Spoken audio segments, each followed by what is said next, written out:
Olá, pessoal. Espero que esteja tudo bem com vocês. Hoje vamos falar sobre o tema aterramento de blindagem de cabo. É um assunto muito importante, porque a maior parte das empresas de projeto e instaladoras sempre não sabem se aterram uma ponta ou as duas, né? Então, eu resolvi falar um pouquinho sobre este tema para que vocês possam, pelo menos, saber o caminho das pedras, né? Então, nesta apresentação aqui, nós vamos falar algumas normas sobre o tema, implicações de se aterrar uma extremidade ou ambas, né? Condições de análise, limitações normativas, alguns tipos de soluções e conclusões, né? Bom, as normas que abordam este tema são a 14.039, norma brasileira, tem as normas americanas do I3E, STD 525 e 575, né? São as normas que tratam deste assunto. Bom, qual que é a implicação de se aterrar uma ou duas extremidades?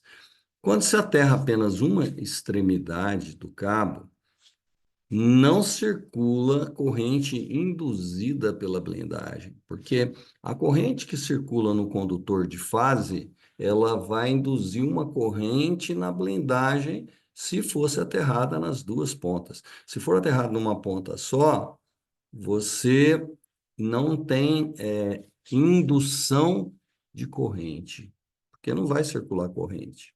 Entretanto, ainda assim existe a circulação da corrente das capacitâncias próprias. Então, a corrente de charging continua existindo, né? Então, quando a gente aterra ambas as extremidades, além das correntes devidas às capacitâncias próprias, existem também as correntes induzidas devidas aos campos magnéticos, que vão circular pela blindagem. A circulação de corrente pela blindagem promove um aquecimento adicional no cabo, né, e contribui para a diminuição da ampacidade do cabo, né? Bom, como uma regra geral, em primeira instância, deve-se aterrar pelo menos uma extremidade. A segunda, a gente às vezes aterra em algumas circunstâncias, quando o comprimento do cabo é muito longo, né? Mas existem técnicas para a gente fazer isso, né? Para fazer essa análise, a condição é que a gente tem que analisar o cabo tanto em regime quanto em curto. Porque quando está em regime, a corrente é pequenininha, então a indução vai ser pequena. Mas quando você está com uma corrente de curto, a corrente fica alta, né? E a indução também, né? Então, em regime, né? A norma brasileira limita em 50 volts para instalações internas e 25 volts para instalações externas, a tensão máxima induzida na blindagem. E o I3STD 525 em 25 volts, né? Por que que existem essas limitações? Porque senão começa a aparecer faiscamento na blindagem, né? Existem outras normas com outros valores, né? E existem valores que não são normativos, que às vezes as pessoas usam, mas nós temos normas e a nossa norma bate relativamente com a d 3E, nós vamos ter que usar sempre esse 25 volts aí como é, limite, é uma boa prática, né? Em curto-circuito, quando está em curto-circuito, então a corrente é muito alta, a tensão induzida na blindagem também fica muito alta, né? A ponto de a gente precisar instalar os dispositivos como SVL, que é o Sheet Volt Limiter. né? Que nada mais é do que um protetor de surto que tem a finalidade de limitar a sobretensão da blindagem capa em relação à terra, né? A norma 60229 de 2007, que é uma norma de cabo, né, cita que as capas suportam 4 kV por milímetro quadrado, limitados a 10 kV. Então, a capa ela tem uma espessura, né? Se você multiplicar por 4 kV, se for menor, é o valor que você vai usar. Se for maior que 10 kV, você só vai usar os 10, né? Para comparar aí. Qual que é o problema se superar? O problema é que fura a capa. E em furando a capa, entra umidade no cabo e você pode ter um tiro no cabo aí a qualquer instante e vai degradando a isolação do cabo aí, né? Bom, temos diversas soluções, então, aterramento de uma extremidade, duas extremidades, seccionamento da blindagem e o crossbounding. Vamos ver agora essas diferenças aí.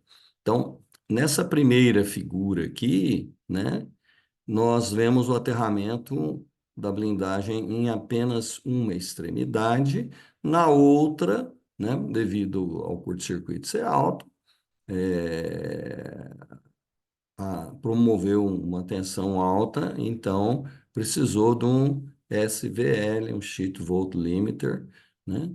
E tem também esse condutor de continuidade de terra, que é para equalizar a tensão nas duas pontas aí, né? Essa segunda figura aqui nos mostra o aterramento nas duas pontas, né?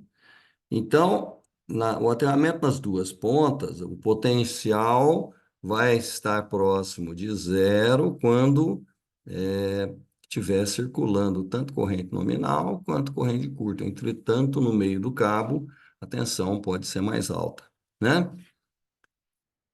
A desvantagem de você aterrar as duas pontas é que você vai diminuir a capacidade do cabo e ainda pode ter atuação indevida de proteções, né? Principalmente de terra. Eu já presenciei isso algumas vezes.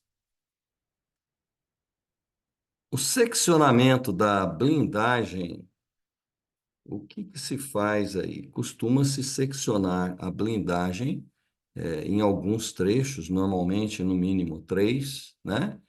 E aí o que acontece é que você aterra cada início é, de seccionamento, né? Então, iniciou aqui o lance do cabo, aterro esse ponto, secciono mais ou menos a um terço, né? E coloco um SVL lá, se a tensão induzida superar a tensão da capa. O segundo trecho, então, eu não secciono o cabo, só secciono a blindagem do cabo. O segundo trecho, eu aterro o início da blindagem e no fim, mesma coisa. Instala-se um SVL, né? E assim por diante nos trechos subsequentes, né? Ok?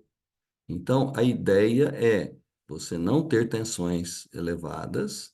Então, em quantos segmentos você vai seccionar vai depender do seu estudo, né?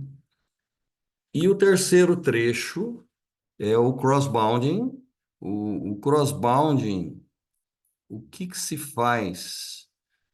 Você acaba também seccionando as blindagens e fazendo como se fosse uma transposição de blindagem, né? Então, em cada transposição, você também instala um SVL, né? Então, esse é o crossbounding, que é muito usado quando os comprimentos de cabo são longos, né? Bom, essa figura aqui mostra o perfil do cabo numa situação de crossbounding, né? Então, você vê que, embora o potencial nas extremidades do cabo seja baixa, no meio do cabo você vai ter uma tensão, né? Então, a cada trecho, você tem essa, como é que eu falo? Esse perfil de tensão, né? Então, nós temos que, por isso que às vezes a gente instala os SVLs aí para baixar essas tensões também, né? Bom, as conclusões, né? A escolha do tipo de solução depende de alguns fatores tais como comprimento do lance, seção transversal do cabo, ampacidade, que é a carga do circuito, e da corrente de curto-circuito. Então, para ajudar um pouco vocês aí, eu trouxe a tabela da norma I3E STD 525, né? Então, vocês vejam, né, que dependendo da seção do cabo, né, nós podemos ter comprimentos relativamente longos, né, quando temos três cabos unipolares por duto aí, né? Então, só que conforme a seção vai aumentando, né, é, a gente acaba tendo um comprimento menor de cabo. Então, essa tabela foi extraída desta norma aí, né? Bom, idealmente, a minha sugestão para vocês é que vocês modelem isso sempre num programa de transitórios eletromagnéticos, como, por exemplo, o ATP, e cheguem na conclusão mais próxima possível da verdadeira, né? E isso a gente faz, né, num treinamento que a gente tem aqui de transitórios eletromagnéticos, que aqueles que tiverem interesse também podem se inscrever e ver como é que modela o cabo, como é que calcula a tensão na blindagem e tudo mais. Então, gente, quero agradecer a atenção de vocês. Temos poucos minutos sempre para falar, então não dá para aprofundar demais, no tema, mas já acredito que deu uma luz para vocês iniciarem aí, se aprofundarem no tema. Ok? Forte abraço para vocês, obrigado aí pela atenção de todos, fiquem com Deus e até a próxima.